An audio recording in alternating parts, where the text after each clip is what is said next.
Hello and welcome to the Nashville Daily Podcast. I'm Stuart Deming. And I'm Aaron Pennington. Metro Nashville Police are applying for a $3 million grant that may hold some controversy in what they hope to achieve. Northeast of Nashville, the City of Madison has a massive tax incentive approved for a major downtown project. Speaking of major projects, Belle Meade may not have the worst Kroger in town any longer after this major development announcement. We'll talk about all of this and more on Nashville Daily.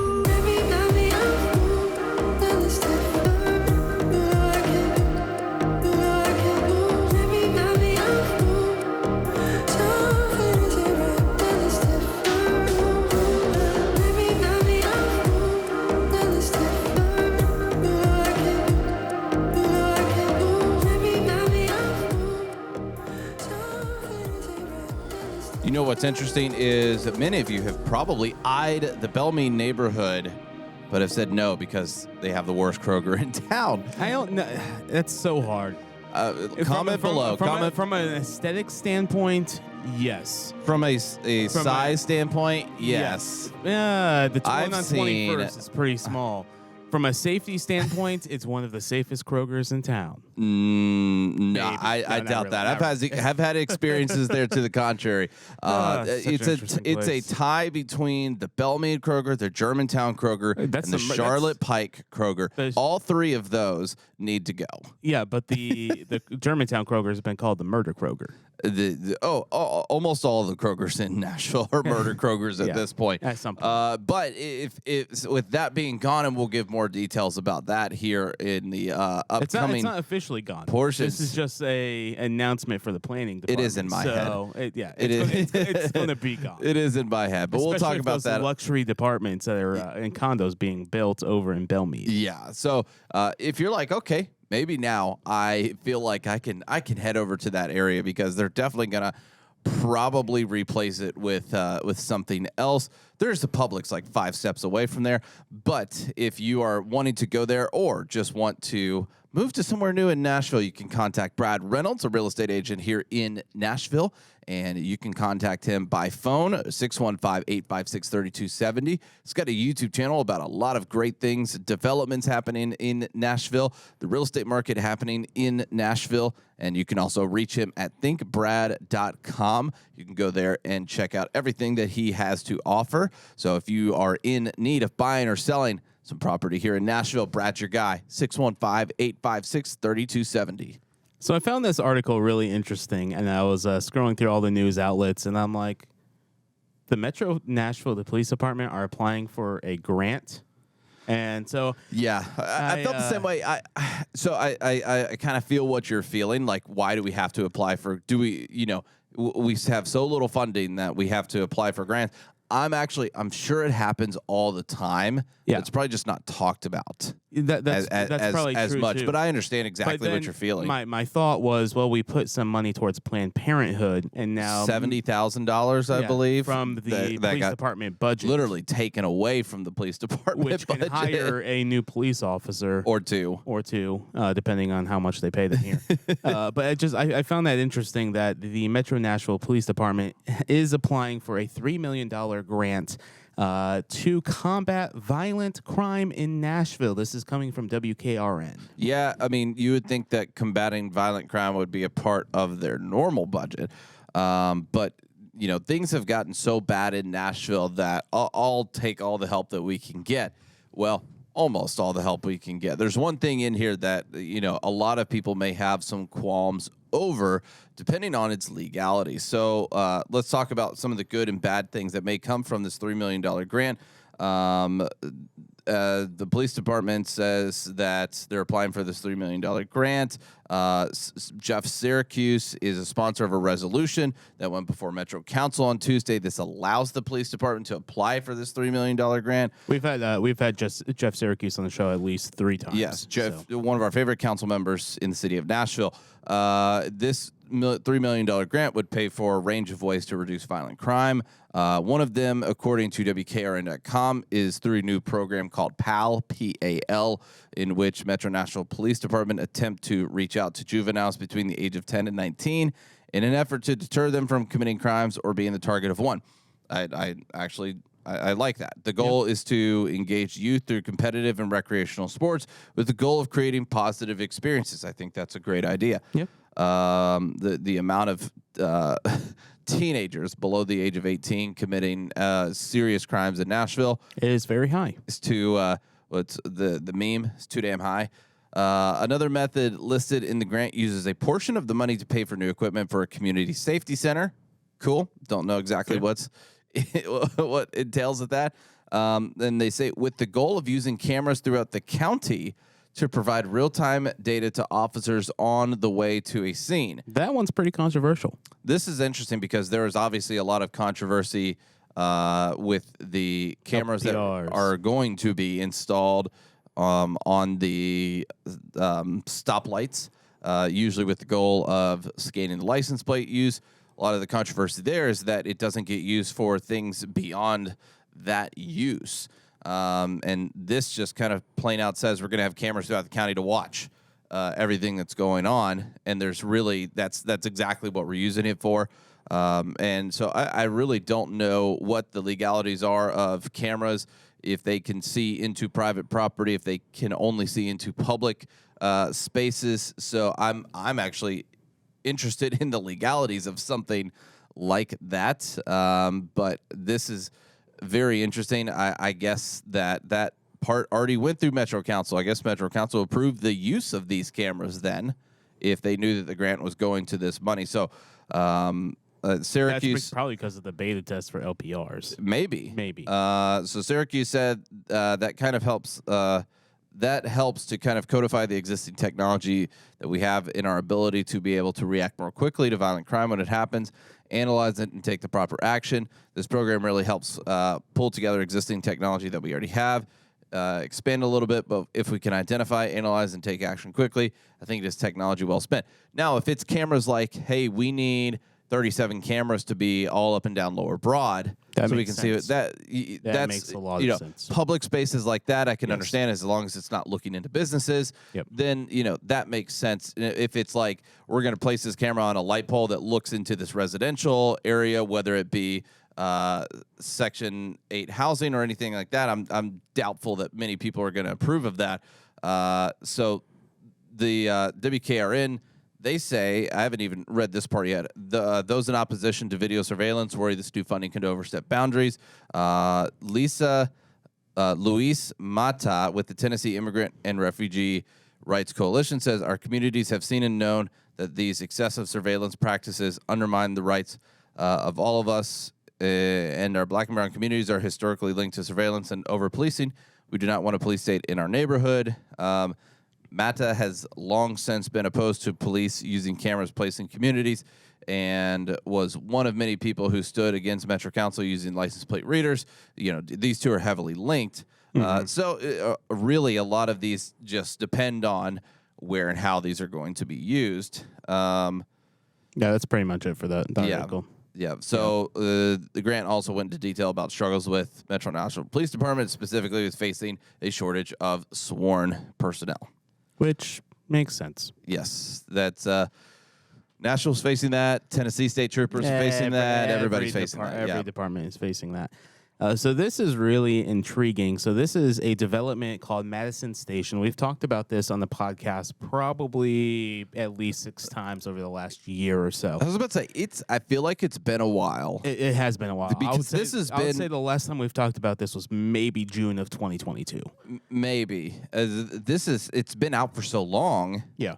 So it's been a minute. Let's go ahead and show some renderings real quick of what this is going to look like. So this is going to be built in Madison. It's going to be a lot of residential, a lot of retail space. We'll get into the specifics of what this development's going to be.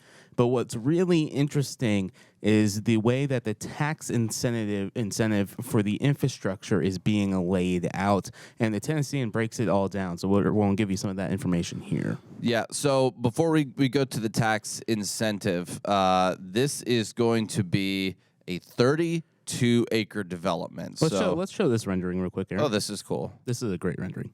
So 32-acre development in Madison. All of these buildings that you see right here, this is the 32-acre development. This is going on that former site of that hospital, if I remember correctly, correct? Oh, okay. Up in Madison. We've talked, it's been so long since we've talked about this. So 32-acre. It's going to have 1,694 units of housing. Multi-family residential units. My gosh. It's going to have office and retail space. Let's break down some parks. of the development, and then we'll talk about the tax incentive real quick. Yeah. That's crazy. Okay. There's a potential for the incorporation of a neighborhood transit center near Emmett Avenue, possibly serving the highly traveled WeGo bus rapid transit route 56. So this is, and I was going to bring that up because it's called Station. Yep. So you would think that transportation is going to be hopefully part of the plan for this. All right. So over 87,000 square feet of ground floor commercial space. Wow. That's fantastic.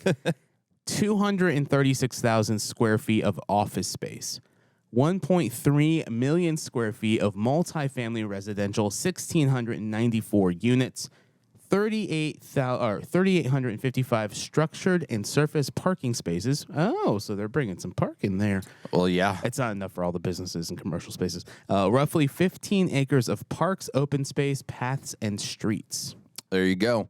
So the Madison Station project will receive, according to the Tennessean, one of the largest incentives of this kind in Nashville's history. So plans for this mixed-use development in Madison advanced Tuesday after Nashville's council approved at least $37 million in tax incentives to help pay for this project's infrastructure. Something like this is normally reserved for if something like Oracle is coming to town or some bigger development. Yeah, usually we see this a lot with more jobs, not necessarily housing developments as much.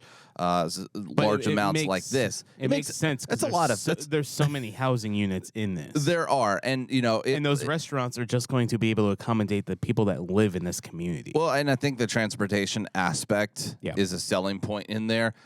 Even though Madison probably knows, like, hey, it's on the city to get that up and going. Yep. But we can just help kind of make a lane available for it. And then still receive massive benefits from that, without it being on Madison Station to get the transportation portion going. They just have to make the space for it. So that is very interesting. Not often do we get to hear about the stuff that Metro Council does for cities outside of Nashville. So this is pretty. Yeah, we don't pay attention to other Metro councils. I mean, it just doesn't come up as much. So this is just crazy for $37 million. The site's developers, Texas-based Artesia, something like that, real estate, and the Nashville-based Cobble Group. So we've had Tyler, the founder of that company, on our podcast once or twice. They will privately fund infrastructure construction, demolition, and site preparation according to the economic impact plan approved unanimously by the council Tuesday. Wow. Metro will repay those costs plus interest over time using a portion of the site's incremental property tax revenue. Interesting. So it's kind of like a Nissan Stadium model, or a Titans model. So this, without the bonds, there's nothing that says there's bonds in here. This kind of incentive, So the Titan Stadium is using bonds. This is the initial construction and prep is paid for up front, and the city's paying them back over time. Just like Oracle. So this kind of incentive is known as a tax increment financing. This allows developers to use a portion of the project's expected future tax revenue to pay off infrastructure cost loans. That's cool. The Madison Station incentive stands to be one of the largest of its kind in Nashville's roughly 45-year history of using this tool.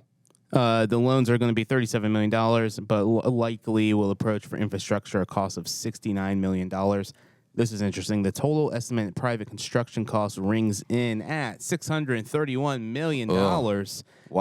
Well, it's a massive space. 32 acres, 1.7 million square feet. It's a massive development. I think we'll have. We're going to try getting Tyler on the show. Here soon to talk about. Do you think that with a name like Station at the end of this, Madison Station, do you think the end goal of them is to have light rail from that part of town into Nashville. Yes. I agree. I think Madison is going to be a transportation hub like Donaldson. And I know Donaldson's still building out the infrastructure of what that looks like. And we've talked about this on the podcast for a couple years now, with the plan of Donaldson being one of the hubs of transportation throughout the city of Nashville, especially with the light rail coming from the airport into downtown. I think Madison can have a light rail going into downtown. And they could be just kind of earmarking themselves to say, hey, when it comes, we're here. Put it here. And we are, hey, guess what? We already have that spot available for you. Yeah, Elon it's Musk. right here. Yeah, Hyperloop. Actually, Hyperloop will be really hard to do in this market because of the limestone. So, unfortunately. We'll just be honest about that. We'll just do it above ground. Yeah, let's talk. It'll be interesting. Just this giant tube going downtown. Let's talk about where we have eaten locally, and I've had a burger from Cletus, and Cletus has become one of our staple restaurants that we go to pretty often. And my favorite burger is still the Skippy Thai A. It's so delicious. It's a peanut butter Thai burger with bacon. You just can't beat that combination. And the peanut butter on it. Oh, it's so good, especially with the blend of the beef. It's amazing. Yes. What I love about the kind of the smash burger concept, I feel like the burgers come out hotter. And the candied jalapenos on there are incredible. Also their fries are fantastic. So if you've not been to Cletus, and you've not attempted to try every burger on their menu, we still haven't gotten there. I'm close. I'm getting there. I keep going back for the Skippy Thai so much. Well, I've been because getting it's so good. Those candied jalapenos are something that I'm gonna have to try and learn to do at home. They're incredible. I've been getting it on a bed of lettuce. Yeah. And honestly, I prefer the bed of lettuce over the bun. Really? Yes. Because I've had it both in the last week or two. Yeah. One with the bun, one with a bed of lettuce. I'm like, wow, I actually prefer this over a bed of lettuce. Nice. So, but that's just personal preference. We need to talk about our other sponsor for today, and that's Bless a Day Coffee. If you're looking to get some caffeine, because I actually really need caffeine right now. I have not had my morning coffee. Oh, no. What happened? I woke up at 5:25, and I'm like, I don't want to make coffee. That's basically what happened. And but I am needing some Blessed Day coffee right now. So we have two roasts in partnership with them. One is the Tennessee Sunrise Blonde Roast, and the other one is the Nash Burrow Espresso Roast. And you can use the code EXPLORE20, XPLR20, to take 20% off your order today at blesseddaycoffee.com. And there's also free delivery in the Nashville area, which is a super unique thing. Yes. So if you are looking to make sure that you have all of your coffee needs, maybe you set a goal to go to the gym every morning before work, but you need just that little extra kick of caffeine before you do, then head to blesseddaycoffee.com. Use that 20% off discount code XPLR20 at checkout. Get some of that amazing blonde roast. So check out their other amazing roast over at blesseddaycoffee.com. So the other day, Greg, the Google guy, called me, and he said, hey, man, did you see these announcements about this Kroger over in Belle Meade and the Belle Meade shopping plaza over there that's going to be turned into towers? I'm like, no, Greg, tell me more. So we actually have Greg on site right now, and he's looking at the Kroger over in Belle Meade. Oh, very nice. So there's the Kroger right there. And then there's a parking lot, and then this is the rest of this shopping plaza here. So there's a Starbucks over there. There's Nukes. Altogether, there's probably what you'd say maybe 25, 30 businesses in that little shopping plaza. Well, so there's in the shopping plaza portion, yes, probably close to 30, but that upstairs. There's the upstairs, which probably has another 20 to 30 just business office spaces inside of there. You go through this little entrance right here. There's a Starbucks, and then there's offices up there. So there's probably close to 100 businesses, maybe. Total in this area. Yeah. And so there's... And a lot of them have actually, this is from what we've seen, has been kind of a low turnover area. A lot of these businesses have been there for years. Yeah, they have been there for a long time. A long time.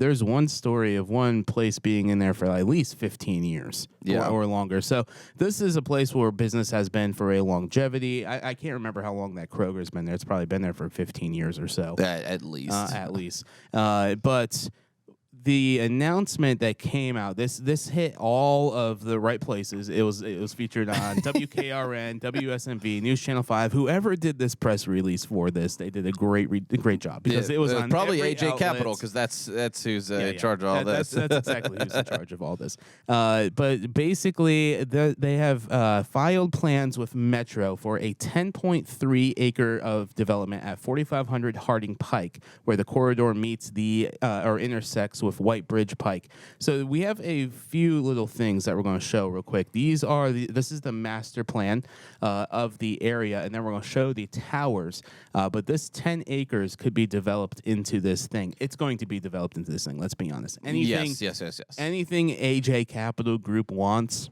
they get. Well, yeah, and it's not necessarily about that. It's one of those things where that space, that space is just really kind of needing the development, not because it's worn down or anything, but because Nashville's moving so fast that a development like what was there or what is there now and about to be rebuilt is, almost too old for what fits the growing needs of Nashville. And so this is what we're seeing here. We'll show a few other renderings here in a second, but what you're seeing here is kind of a top-down view and description of what is going to be in this area. The small little buildings in the bottom right-hand corner are where the current parking lots are. Yep. The Kroger starts at the very right of the blue building there to the left, and then the two buildings, I'm curious to see if they will actually knock down what is there, which is most likely to start over and redevelop those buildings. Well, let's go back into that rendering real quick, Aaron. I want to highlight this.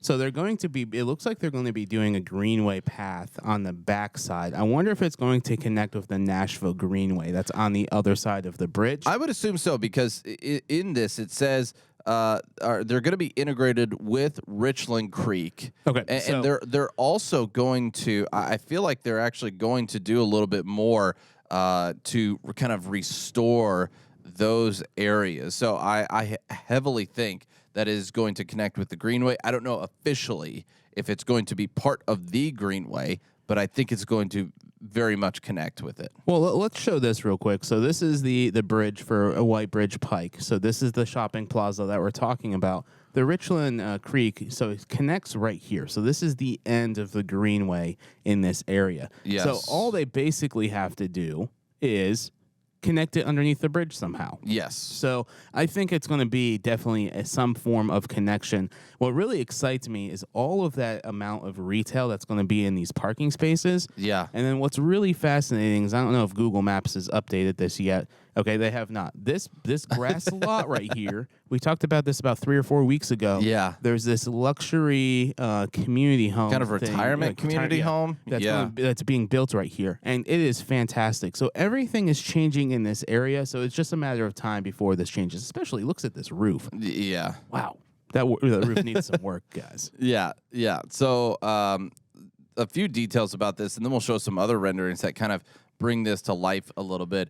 AJ Capital's proposed this site. The Nashville-based firm does not currently own the 10.53 acres, which holds the grocery store and the Belle Meade Plaza strip mall. Yet 61% of the land that they're saying would be dedicated to open space like dog parks, walkways, and green space. I wonder if that's because of the risk of flooding, like right here. Probably. We'll show what we're seeing. In a second. Structures proposed in the documents include 3 residential buildings, a parking garage, and 5 parking garage and shopping center with 5 separate buildings and more than 47,800 square feet of retail space. I wonder. That's good. That's great. I wonder how they were, what it was before. Here's some renderings from the Business Journal of the kind of back view. You can see Richland Creek there in the front of this development, and West End right there, right on the top of the screen. Yeah, so you have all those walkways right here. This curved building that has that little like kind of C-shaped curve. That's going to be a residential tower. This tower right here in the middle is another residential tower with a pool on top. That's wow. Nice. And then what they were saying from the first rendering is the third tower that's right off of White Bridge Pike, especially if there's like a little sidewalk entrance to that bridge, this is going to be a mixed use of residential and hotel with potentially a rooftop bar, which would be fantastic over in Belle Meade. I'm interested Yeah, it by really this. would be. I'm interested by this retail. I'm trying to zoom in a little bit. It kind of looks like a barn dominium type retail. Yeah, that was in that interesting. area. Yeah. So overall, I think this is going to be a fantastic mixed-use development. We have 2 more renderings to show before we close out today's episode. But this rendering is actually like a drawing, and this is fantastic. So you're seeing more of a brick building instead of like a barn dominium building here for the It retail gives more portion. of that farmer's market type of feel to it. Well, that and it gives you more of that type of feel that's supposed to be in Belle Meade. Yeah. This is going to be the hotel / residential building. And then I have one more rendering to show. And it's basically the same type of drawing, but from a different angle. So you get to see everything that's happening here. So this rendering is actually my favorite rendering. So you get to see what the buildings look like with the big rolling hills behind it. Yeah, those views in the background. Oh, yeah. The rooftop pools and everything will be amazing there. And then you get to more of a sense of what the retail is going to look like. Can you as well. zoom into that kind of retail area on Nope, this one? That's as far as as much I as it can gives zoom us. in. Where's the parking? Do you see the parking garage? Well, you remember in here? Do you remember they got rid of parking requirements? Well, they later. said they're having. I think it's going to be over here in this little building back here. Let's see. Plans show walking past an overlook integrated with Richland Creek, which is in part covered by existing parking structures. So they said they're putting parking in here. Okay, but I can't it's probably going remember. to be under the buildings. In all honesty, Yeah. Yeah, So or under the retail stuff. I'm not exactly sure. They're not highlighting that. But remember, the city of Nashville got rid of parking requirements for developers. They did. So, who knows where people are going to park? They'll probably have it in under the hotel and the residential areas. Or they're only going to have 10 parking spots, and you have to battle for your life. You got to fight your way through this. You park near the creek and you walk over. So that could be it. Bring your boat. Bring your kayak. Yeah. You bring your boat and you park your. They should have kayak loading docks right there. You park your gondola there. Yes. Over from the Cumberland River. That would be awesome.